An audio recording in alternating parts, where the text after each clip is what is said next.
హరిజన గిరిజన బడుగు బలహీన వర్గాలపైన దమనకాండని ప్రారంభించాడు. ఇది చాలా పెద్ద మాట. ఇది ఎవరు కూడా అనడానికి వీల్లేదు. కానీ ఈ రాష్ట్రంలో అభివృద్ధి పక్కన పెట్టండి, సంక్షేమాన్ని పక్కన పెట్టండి, ఆ వర్గాల యొక్క ఉన్నతిని పక్కన పెట్టండి, కానీ డే 1 నుంచి ఈ రాష్ట్రంలో ఈ వర్గాల మీద దమనకాండ ప్రారంభమైంది. అందులో ప్రధానంగా దళిత వర్గాల మీద ఇటువంటి అకృత్యాలు ఇంతవరకు ఈ రాష్ట్రంలో ఎప్పుడు కూడా జరగలేదు. దీనికి ముఖ్యమంత్రే ప్రధానంగా బాధ్యత వహించవలసినటువంటి అవసరం ఉంటుంది. ఒక సంఘటన జరిగేటప్పుడు బాధ్యత కలిగిన ముఖ్యమంత్రి ఆ సంఘటన దగ్గరికి వెళ్ళి అక్కడ ఎవరైతే తప్పు చేశారో అటువంటి వారికి కఠినమైనటువంటి శిక్ష వేస్తే సంఘటనలు జరగకుండా ఉంటాయి.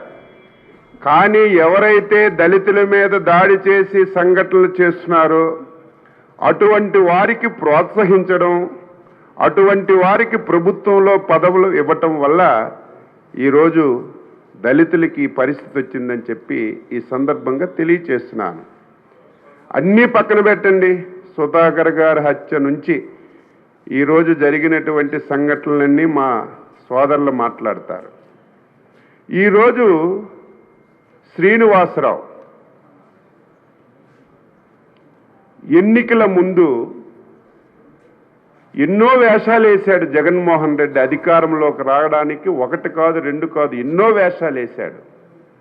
అందులో సింపతిని సంపాదించడానికి ఒక ప్రణాళికాబద్ధంగా ఒక దళిత యువకుణ్ణి ఎంపిక చేసుకొని ఆయనతోనే కత్తితో ఎటువంటి హాని జరగకుండా పొడిపించుకొని ఎన్నికల్లో లబ్ధి పొంది ముఖ్యమంత్రి అయి 5 సంవత్సరాలు ఆ వ్యక్తి అన్యాయంగా నీ వలన నీ ప్లాన్ ప్రకారం నువ్వు అధికారంలోకి రావడానికి నీకు సహకరించినటువంటి కోడికత్తి శ్రీనివాసరావుని 5 సంవత్సరాలుగా నువ్వు జైల్లో పెట్టి ఇంత దారుణాతి దారుణంగా వ్యవహరిస్తున్నావంటే దళితుల పట్ల నీకెంత చిత్తశుద్ధి ఉందో ఇది ఒక బెస్ట్ ఎగ్జాంపుల్. నోరు విప్పితే అబద్ధం, మాట్లాడితే అబద్ధం.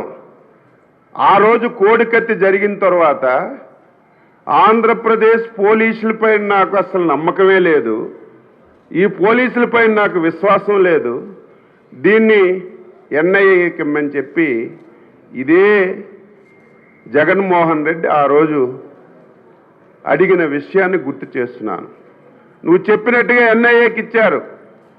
ఎన్ఐఏ టోటల్గా ఎంక్వైరీ చేసింది, తరోగా ఎంక్వైరీ చేసింది. తరోగా ఎంక్వైరీ చేసి ఈ వ్యవహారంలో ఎటువంటి రాజకీయ ప్రమేయం లేదు, ఎటువంటి ఉద్దేశాలు లేవు, కావాలని ఎక్కడా జరగలేదని ఎన్ఐఏ స్పష్టంగా కోర్టుకి నివేదికిస్తే దాన్ని ఛాలెంజ్ చేసి మళ్ళీ ఈరోజు 5 సంవత్సరాలుగా ఈ కేసుని కాలయాపన చేస్తున్నారు. ఈరోజు మర్డర్లు చేసే వాళ్ళని, ఈ రాష్ట్రాన్ని దోపిడీ చేసిన వాళ్ళని, లక్షల కోట్లు దోచుకున్న వాళ్ళని ఈరోజు స్వేచ్ఛగా బెయిల్ వచ్చి బయటకు తిరుగుతున్నారు. కానీ ఒక అమాయకమైనటువంటి దళిత యువకుడు నీ వలన, నీ పరిస్థితుల వలన, నీ పద్ధతుల వలన 5 సంవత్సరాలుగా జైలులో ఉంటే కనీసం స్పందించడం లేదు. ఒకసారి నువ్వు కోర్టుకెళ్ళి చెప్తే ఆయనకి బెయిల్ వస్తుంది. కోర్టుకెళ్తే బెయిల్ వస్తే ఆయన బయటకు వస్తే నీ బండారం బయటపడిపోతుందని నువ్వు కోర్టుకెళ్లకుండా ఆయనకి బెయిల్ రాకుండా ఈ రకంగా 5 సంవత్సరాలకు ఇబ్బంది పెడుతున్నావు. వాళ్ళు కూడా విసికి వేసారిపోయారు. నిన్నను విశాఖపట్నం జైల్లో నిరాహార దీక్ష కూర్చున్నాడు. ఆయనకు మద్దతుగా నిన్న ఆయన తల్లి సోదరుడు కూర్చుంటే పోలీసులు పెర్మిషన్ ఇవ్వలేదు. ఏమి రాష్ట్రంలో ప్రజాస్వామ్యం లేదా? ఎవరికైనా స్వేచ్ఛ లేదా? ఈ రాష్ట్ర ప్రభుత్వం వల్ల, ఈ ముఖ్యమంత్రి వల్ల అన్యాయం జరిగితే బయట కూర్చొని నిరసన తెలియజేసే హక్కు ఈ రాష్ట్రంలో లేదా? పోలీసులు అరెస్ట్ చేయాలని ప్రయత్నం చేస్తున్నారు. నిన్న చాలామంది అతను జైల్లో చేసినటువంటి శ్రీనివాస్కి కానీ, బయట చేసినటువంటి వారి తల్లికి సోదరుడికి సంఘీభావంగా చాలామంది నిరసన చేశారు. ఈరోజు మళ్ళీ తెలుగుదేశం పార్టీ కూడా ఇది న్యాయమైనది, ధర్మమైనది, ఒక దళిత యువకుడికి అన్యాయంగా 5 సంవత్సరాలుగా జైల్లో పెట్టి ఈరోజు ఇబ్బంది పెడుతున్నటువంటి విషయాన్ని ఈరోజు మేము కూడా సంఘీభావంగా దీక్షలో కూర్చున్నాం. మళ్ళీ నంగనాసిలాగా, మళ్ళీ ఏమీ తెలియనట్టుగా ఈరోజు విజయవాడలో ఒక అంబేద్కర్ విగ్రహాన్ని ఓపెన్ చేసి దళితులందరూ నా వైపే ఉన్నారు, దళితులందరూ నా వాళ్ళే అని మళ్ళీ కొత్త డ్రామాకి తెరలేపారు. జగన్మోహన్ రెడ్డి, దళితులు పేదవాళ్ళు కావచ్చు, కానీ తెలివి తక్కువ వాళ్ళు కాదు. నువ్వు ఆడిన ప్రతి డ్రామా తెలుసు.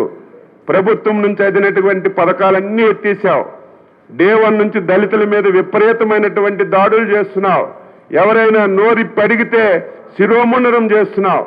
ఎవరైనా దళితుల మహిళలు బయట సమాజంలో స్వేచ్ఛగా తిరిగే పరిస్థితి లేదు. ఇవన్నిటికీ కారణము నువ్వే అని చెప్పి ప్రతి ఒక్కరికి తెలుసు. కాబట్టి నువ్వు ఈరోజు బాబాసాహెబ్ అంబేద్కర్ యొక్క విగ్రహాన్ని ఓపెన్ చేసే అర్హత, ఆయన్ని తాకే అర్హత, ఆయన పేరు ఉచ్చరించే అర్హత నీకు లేదు అని చెప్పి ఈ సందర్భంగా మేము చేస్తూ, కోడికత్తి శ్రీను గారిని ఎప్పటికైనా సరే మీరు ఇమీడియట్గా కోర్టుకెళ్ళి మీరు అక్కడ వాంగ్మూలం ఇచ్చి మీరు వెంటనే విడుదల చేయాలని ఈరోజు తెలుగుదేశం పార్టీ డిమాండ్ చేస్తూ ఈరోజు దీక్ష కూర్చున్నారు. వారికి తెలుగుదేశం పార్టీ తరఫున సంపూర్ణంగా మద్దతు తెలియజేస్తూ సెలవు తీసుకుంటున్నాం.